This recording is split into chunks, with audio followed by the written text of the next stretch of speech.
Da li treba da se zapitamo zašto sve pravoslavne zemlje danas stradaju, ratuju ili su na ivici egzistencije?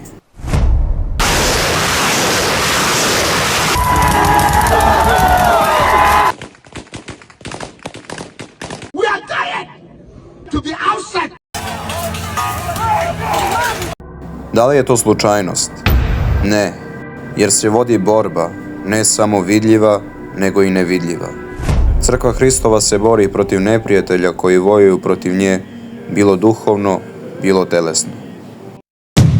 Naš neprijatelj nije čovek, nego duhovi zlobe u podnebesju. Zato nam oružje nije mač, nego molitva, post, sveta liturgija, dobra dela i ljubav prema bližnjem. Jer samo svetlost pobeđuje tamu, samo istina ruši laž i samo Hristos pobeđuje svet.